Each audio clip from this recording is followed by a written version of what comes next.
கரூர் மாவட்டத்துக்கான பேரூராட்சி தலைவர் செயலாளர் உள்ளிட்ட நிர்வாகிகளும், நகராட்சி உள்ளிட்ட நகராட்சியின் தலைவர் செயலாளர் உள்ளிட்ட நிர்வாகிகளும், பிரிக்கப்பட்ட ஊராட்சி ஒன்றியங்களுக்கான தலைவர் செயலாளர் உள்ளிட்ட நிர்வாகிகளும், அதுபோன்று ஒவ்வொரு சட்டமன்ற தொகுதிக்கான தொகுதி தலைவர் செயலாளர், பொருளாளர், துணைத் தலைவர், துணை செயலர் உள்ளிட்ட நிர்வாகிகளையும் தேர்வு செய்வதற்காக தமிழக வாழ்வுரிமை கட்சியின் சார்பாக இன்றைக்கு அந்த கூட்டம் நடைபெற்று, அதில் ஏற்கனவே 1.5 ஆண்டுகளமாக இந்த உட்கட்சி தேர்தல் நடைபெற்று வந்தது. உறுப்பினர் சேர்க்கை, அதற்கு பிறகு கிளை அமைத்தல், அதற்கு பிறகு நிர்வாகிகளுக்கான வேட்புமனு பெறப்பட்டது. அந்த அடிப்படையில் தற்போது இந்த பணிகளை முடித்து வேட்புமனு தாக்கல் செய்த நிர்வாகிகளுக்கு அந்த பொறுப்புகளை வழங்கியிருக்கிறோம். இந்த பயணத்திற்காகத்தான் இங்கே வருகிறேன். பத்திரிகை ஊடக நண்பர்கள் ஏதாவது கேள்விகள் இருந்தால் கேட்கலாம். காங்கிரஸ் ஆட்சியில் பங்கு என்ற கோரிக்கை முன்வச்சு போயிட்டு இருக்காங்க. அதை நீங்கள் எப்படி ஆட்சியில் பங்குன்னு கோரிக்கை முன்வைத்து யாருக்கிட்ட போயிட்டு இருக்காங்க? பேசிக்கிட்டு இருக்காங்க, எங்களுக்கு ஆட்சியில் பங்கு வேணும்னு சொல்லிட்டு இருக்காங்க ஒரு தலைவர். அது அந்த கட்சிக்கு பேசுகிற உரிமை இருக்கு, அவங்க பேசிகிட்டு இருக்காங்க. அதை தாண்டி அதில் ஒன்றும் எனக்கு புதிய செய்தியாக தெரியல. சார், இப்போ இவ்வளோ காலமாக கேட்காம இப்போ திடீர்னு கேட்கறதுக்கான மோட்டிவேஷன் என்ன? அது எல்லா கட்சிகளும் கேட்குற உரிமை இருக்கும் இல்லையா? அதை போய் நம்ம ஒன்றும் மோட்டிவேஷன்லாம் சொல்ல முடியாது. சமீப காலமாக விஜயை பற்றி விஜய் ஆதரிச்சே பேசிக்கிட்டே வராங்க காங்கிரஸ் கட்சி. ஒருவேளை அங்கே கூட்டணிக்கு அங்கே போகிற வாய்ப்பு இருக்குமா நீங்கள் நினைக்கிறீங்க? உங்களுக்கு தெரியும்னு நினைக்கிறேன். காங்கிரஸ் கட்சியில் திருச்சி வேலுசாமி ஒரு கருத்து சொல்லுவார், உடனே அவருக்கு கட்சிக்கு சம்மந்தம் இல்லை அப்படின்னு செல்வ பிறந்தைக்கு சொல்லுவார். அதுமாதிரி ஒன்றியத்திலிருந்து டெல்லியிலேருந்து 2 காங்கிரஸ் மேலிட பார்வையாளர்கள் இங்கே வருவாங்க.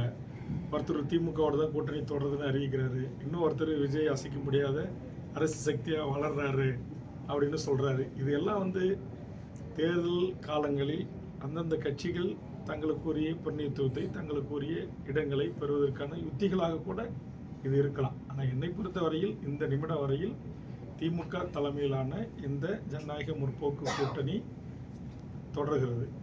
உங்களுக்கே தெரியும், கடைசி தேர்தல் வேட்புமனு தாக்கல் செய்வதற்கு முன்பு கூட தமிழ்நாட்டில் எந்த நேரத்திலும் எது வேணுமாலும் நடக்கலாம். அதுதான் அரசியல். என்னை பொறுத்தவரை இப்போதைக்கு திமுக தலைமையிலான கூட்டணி வலுவாக இருக்கிறது. திமுக தலைமையில் ஒரு கூட்டணி, அதிமுக தலைமையில் ஒரு கூட்டணி, விஜய் தலைமையில் ஒரு கூட்டணி, நாம் தமிழர் கட்சி எப்போதும் போல தனித்து நிற்கிறது. ஆக 4 அணிகளாக இந்த தேர்தலை தமிழகம் சந்திக்கின்ற போது கூட்டணி கட்சிகளும் அதிகமாக எண்ணிக்கையில் இருக்கிறது, ஆளுங்கட்சி இருக்கிறது. அதனால் திமுக தலைமையிலான இந்த கூட்டணிக்கு பிரகாசமாக வெற்றி வாய்ப்பு இருப்பதாகத்தான் நான் கருதுகிறேன். ஈபிஸோட விமான பயணம் நீங்கள் சொன்ன விஷயம் ஒரு வைரலாக போயிட்டு இருக்கு. கூட்டணியில் விமானத்திலே பேசி முடிச்சிட்டாங்க. எப்படி கூட்டணியில் எதுவும் பேச முடிக்கல. அதாவது ஏபிஎஸ் அவர்களோட நாங்கள் சட்டமன்றத்தில் நான் அவரோட பல ஆண்டுகள் பணியாற்றியிருந்தோம் கூட ஒரு 1.5 மணி நேரத்துக்கு மேலாக உட்காந்து ஒரே இடத்துல அருகாமை இருக்கையில் உட்காந்து பேசுகிற வாய்ப்பு கிடைச்சதில்லை. அது விமானத்து பயணத்தோடாக எனக்கு கிடைச்சிது. அப்போ தமிழ்நாட்டுடைய வளர்ச்சி, அவருடைய ஆட்சி காலத்தில் தமிழ்நாட்டு மக்களுக்கு கொண்டு வந்த திட்டங்கள், இந்த 10.5% எப்படி நெருக்கடியான 4.20க்கு நாங்கள் கையொப்பமிட்டு சட்டமன்றத்தில் அதை நிறைவேற்றணும். அது கவர்னர் அனுமதி அளிப்பதற்காக நான் ஒன்றிய அமைச்சர் அமித்ஷா அவர்களை தொலைபேசியில் தொடர்பு கொண்டு உடனடியாக அதுக்கு அனுமதி பெறுவதற்கு முயற்சி எடுத்தேன். இப்படிலாம் நான் செஞ்சேன் அப்படின்னு அவருடைய அந்த பணிகளை தமிழ்நாட்டுக்கும் அது 11 மருத்துவக் கல்லூரி கொண்டு வந்தது. அதுபோன்று வேளாண்மைக்கென்று நான் ஒரு விவசாயி, நான் ஒரு கிராமத்தான், நான் விவசாயிகளுக்கு நிறையா செய்யணும் அப்படின்னு திட்டம் வச்சுருந்தேன் அப்படின்னு அவருடைய அந்த அதிகாரத்தில் இருந்தபோது அவர் எடுத்துக்கொண்ட முயற்சிகள், பணிகளை குறித்து என்னோடு நீண்ட நேரம் உரையாடினார். நாங்கள் கூட்டணியெல்லாம் குறித்து நான் பேசலாம். அவருக்கும் தெரியும் நான் ஒரு கூட்டணியில் இருக்கிறேன். அதனால் இருக்கிற ஒருவரை அவர் அவரும் என்ன தொந்தரவு பண்ணல, நானும் அவர்கிட்ட கூட்டணி குறித்து நாங்கள் எதுவும் பேசலாம். திமுக கூட்டணியில் இப்போ கூடுதல் இடம் கேட்க வாய்ப்பு இருக்கா? ஏற்கனவே எம்பி தேர்தலில் சீட் கேட்டீங்க, வாய்ப்பு இல்லை. அது என்ன செய்யுது, கொடுக்குற இடத்துல திமுக இருக்குது. பத்திரிகை ஊடக நண்பர்கள் நீங்களாம் கொஞ்சம் பரிந்துரை செஞ்சு வாங்கி கொடுங்க. கட்சி வளருது இல்லை, நீங்களே பார்க்குறீங்க. தமிழ்நாட்டில் இன்றைக்கி ஒவ்வொரு நாளும் என்னுடைய முகநூலை பின்தொடர பத்திரிகை ஊடக நண்பர்களுக்கு தெரியும். குறைந்தபட்சம் ஒரு நாளைக்கு சராசரி 500 பேர் 1000 பேர் இணைஞ்சிக்கிட்டே இருக்கிறாங்க. அப்போ அந்த இணைப்பு விழாக்கள் நான் இடம்பெற்றிருக்கிற கூட்டணி கட்சியினுடைய வெற்றிக்கு மிகப்பெரிய பலமானதாக இருக்கும். பல்வேறு தமிழ் தேசிய அமைப்புகள், கட்சிகள், இயக்கங்கள் தமிழக வாழ்வுரிமை கூட்டணியில் அந்த அமைப்புகளை கலைச்சிட்டு என்னோட இணைஞ்சிருக்காங்க. அப்போ நாங்கள் 4 மணியும் எழுதுறோம், வளர்ந்துக்கிட்டு வரோம். அந்த வளர்ச்சிக்குரிய அங்கீகாரத்தை திராவிட முன்னேற்ற கழகத்தின் தலைமை மாண்புமிகு தமிழ்நாடு முதலமைச்சர் அவர்கள் இந்த தேர்தலில் எங்களுக்கு தருவார் என்று நாங்கள் எதிர்பார்க்கிறோம். தமிழக அரசுடைய புதிய ஓய்வு திட்டத்தில் ஆரம்பத்தில் எனக்கு சில சங்கங்கள் வந்து ஆதரிச்சாங்க. இப்போ சில சங்கங்கள் எதிர்ப்பு தெரிவிக்கிறாங்க, அது சரியில்லை, எங்களுக்கு பழைய ஓய்வு திட்டம் தான் வேணும் அப்படின்னு சொல்லி கேட்க ஆரம்பிச்சிருக்காங்க. இல்லை, எனக்கு அதில் இன்னும் அது முழுவதுமாக அந்த ஓய்வூதியத்தினுடைய ஒப்பந்தங்கள் எனக்கு கிடைக்கப்பெறவில்லை. என்னை பொறுத்தவரையில் திமுக தேர்தல் வாக்குறுதியாக எதையெல்லாம் தந்தார்களோ அதை அத்தனையும் நிறைவேற்றணும். ஆசிரியர்கள், இடைநிலை ஆசிரியர்கள், பயிற்சி முடித்த ஆசிரியர்கள், தொகுப்பூதிய ஆசிரியர்கள், தொகுப்பூதிய பேராசிரியர்கள், செவிலியர்கள், மருத்துவர்கள், தொழிலாளர்கள், மீனவர்கள், விவசாயிகள், மாணவர்கள், அனைத்து தரப்பு மக்களுடைய கருத்துக்களை கேட்டு இதற்காக குழுக்கள் அமைக்கப்பட்டு தமிழ்நாடு முழுவதும் பயணித்து அதன் அடிப்படையில் தான் தேர்தல் வாக்குறுதிகள் தரப்பட்டன. அந்த வாக்குறுதிகளை அனைத்தும் நிறைவேற்றி மக்களுடைய நம்பிக்கையை பெற்று மீண்டும் திமுக ஆட்சிக்கு வருவதற்கான அத்தனை முயற்சிகளையும் மேற்கொள்ள வேண்டும் என்பதுதான் இன்னைக்கு கூட்டணி கட்சிகளின் எங்களுடைய கருத்தாக இருக்கிறது. அதை தான் ஏற்கனவே நாங்கள் பதிவு செய்திருக்கிறோம். பாமக வந்து ஒரு டாக்டர் அன்புமணி இணைஞ்சிட்டாரு. இன்னும் ஒரு டாக்டர் பெரியவர் வந்து இன்னும் திமுக கூட்டணி வந்தாருன்னா உங்களுடைய நிலைப்பாடு என்ன? இல்லை, என்னை பொறுத்தவரையில் அந்த கட்சியை குறித்து நான் சமீப காலமாக பேசுவதே இல்லை. அது வந்து அவங்க அப்பா மகனுக்குரிய பிரச்சனை. அதனால் அவங்க ரெண்டு பேரும் எப்போது வேணுமானாலும் பேசி சுமூக உடன்பாடு எட்டப்படலாம். அதனால் அந்த கட்சியிலேருந்து அவங்க என்னை வெளியேற்றிட்டாங்க. வெளியேற்றிய பிறகு நான் எனக்கென்று ஒரு கொடி, எனக்கென்று ஒரு கட்சியை தேர்தல் ஆணையத்தில் பதிவு செய்து நான் தமிழ்நாடு, தமிழர் வாழ்வுரிமை, உலகத் தமிழன் வாழ்வுரிமை என்கிற அடிப்படையில் நான் ஒரு பொதுவான கட்சியாக இதை நான் வழிநடத்துகிறேன். இப்போது நீங்கள் பார்க்குறீங்க, கரூரில் அந்த அரங்கம் சிறிய அரங்கமாக இருந்தாலும் 300க்கும் மேற்பட்ட உறவுகள் வந்து அமர்ந்து கட்சியில் சேர்ந்து நியமன கடிதங்களை பெற்றிருக்காங்க. இல்லை, எனக்கு தெரிஞ்ச ஒருவர் கூட வன்னியர் இல்லை. அப்போ இன்றைக்கி தமிழ்நாடு முழுக்க கும்மிடிப்பூண்டியில் தொடங்கி கன்னியாகுமரி வரையும் தமிழக வாழ்வுரிமை கட்சி பல்லாயிரக்கணக்கான இளைஞர்கள் இணைந்த வண்ணமே இருந்துகிட்டு இருக்கிறாங்க. அதனால் நான் ஒரு பொது நீரோட்டத்தில், பொதுத்தன்மையில் பெரியாரிய, தமிழ் தேசிய, திராவிடிய, அம்பேத்கரிய அனைத்து இயக்கங்களையும் உள்ளடக்கி தமிழ்நாடு, தமிழர் வாழ்வுரிமை, உலகத் தமிழர்கள் வாழ்வுரிமை, ஈழத்தில் நடந்த இனப்படுகொலை, அதற்கு ஒரு பொது வாக்கெடுப்பு, ஒரு சர்வதேச நீதி விசாரணை பொறிமுறை வேண்டும். இப்படி தமிழ்நாட்டு வேலை தமிழர்களுக்கு வேண்டும். தனியார் துறையில் இடஒதுக்கீடு வேண்டும். இங்கே இருக்கிற போது கூட போன வாரம் 5000 பேரை திரட்டி 67,000 பேர் பணி செய்யக்கூடிய ஒசூரில் இருக்கிற டாடா நிறுவனத்தில் உள்ளூர் மக்களுக்கு 100% வேலை கேட்டு போராடி வந்திருக்கிறேன். ஆக என்னை பொறுத்தவரையில் இருந்த ஒரு கட்சியிலிருந்து அவர்கள் என்னுடைய உழைப்பை பயன்படுத்தி கொண்டு என்னை தூக்கி வெளியே வீசிவிட்ட பிறகு நான் எனக்கென்று ஒரு கட்சியை உருவாக்கி தொடங்கி நடத்தி வருகிறேன். அதனால் அந்த கட்சியில் நடக்கிற சண்டைகளை குறித்து, அவர்கள் அமைக்கிற கூட்டணிகள், தொகுதி உடன்பாடுகளை குறித்து நான் கருத்து சொல்வதில்லை.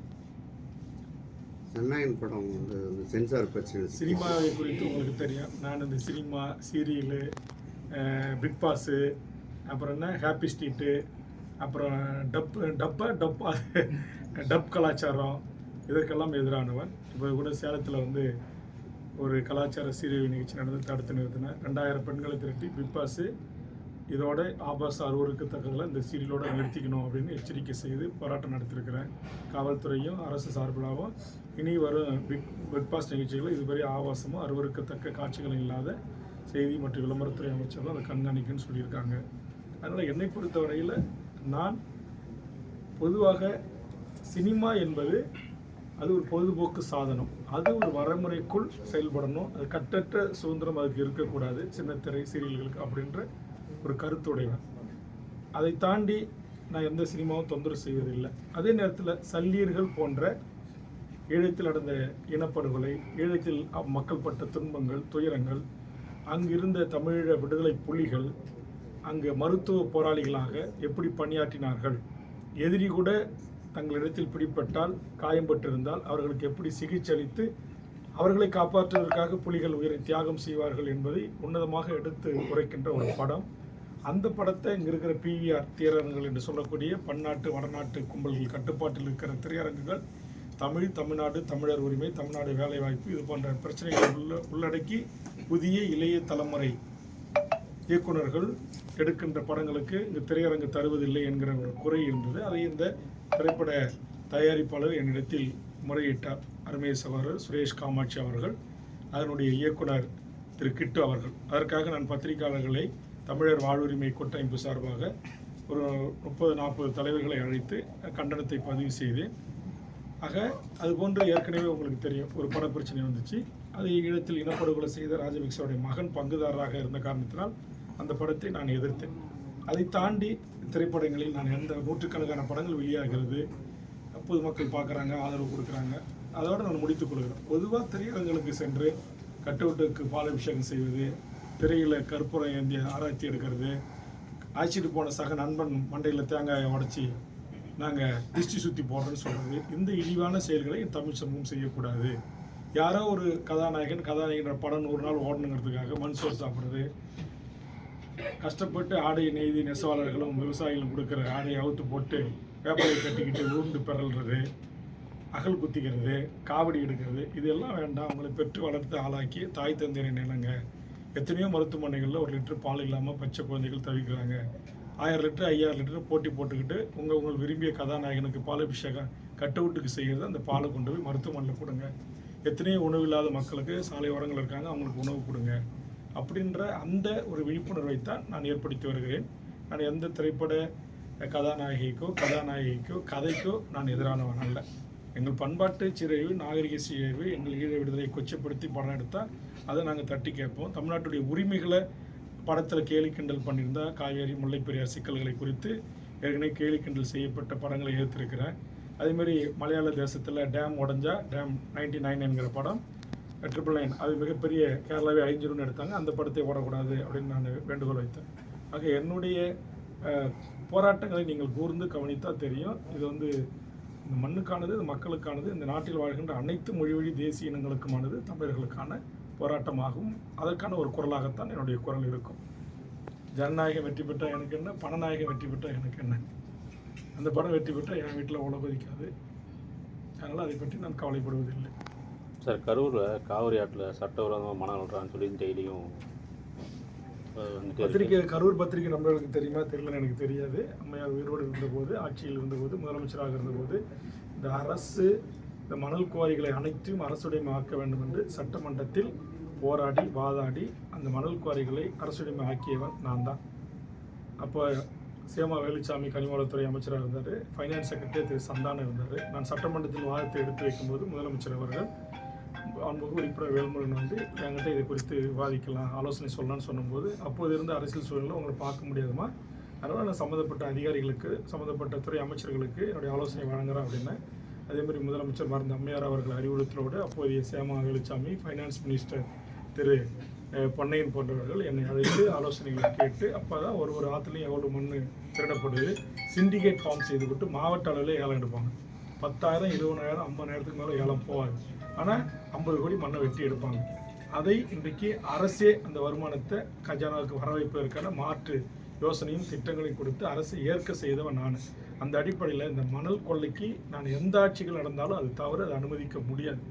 குறிப்பாக உங்களுக்கு கன்னியாகுமரி மாவட்டத்திலேருந்து, தென்காசிலேருந்து, திருநெல்வேலியிலேருந்து கேரளாவுக்கு ஒரு நாளைக்கு 10,000 லோடு டாரஸ் லோடு போகுது. இதை எதிர்த்து அங்கே மிகப்பெரிய ஒரு போராட்டம் நடத்தி அந்த 36, 34 டயர் லாரி, பெரிய பெரிய லாரிகளை எல்லாம் தடை சட்டம் நான் கொண்டு வந்தேன் முதலமைச்சர்கிட்ட, இப்போ இருக்கிற முதலமைச்சர்கிட்ட சொல்லி. ஆனால் ஜியோ வெளியிட்ட அடுத்த ஒரு சில நாட்களிலே அந்த பணக்கார மணல் மாபியாக்கள் பெரிய சீனியர் கவுன்சிலர் டெல்லியிலேருந்து வர வச்சு அதை வழக்கை ஸ்டே வாங்கிட்டாங்க. ஆக இங்கே வந்து நீதிமன்றங்களும் இங்கே பியூரோக்ரசி, ஒரு சில IAS IPS அதிகாரிகள், இல்லை ஒரு சில அரசியல்வாதிகள் துணையோடு தொடர்ந்து இந்த தமிழ்நாட்டினுடைய மணல் கொள்ளை கட்டுப்பாடற்று நடந்து போயிட்டே இருக்குது. நான் குழுவில் போகின்ற போதெல்லாம் பரிந்துரை செய்து தற்போது இந்திய நாட்டுடைய ஆடிட் அண்ட் அக்கௌண்ட் ஜெனரல் கூட ட்ரோன் கேமரா மூலமாக அதை அளவீடு செய்து இன்றைக்கு தண்டனை விதிக்கப்பட்டு சில நிகழ்வுகளில் சில இது போன்ற ஆறுகள் மூடப்பட்டிருக்கிறது.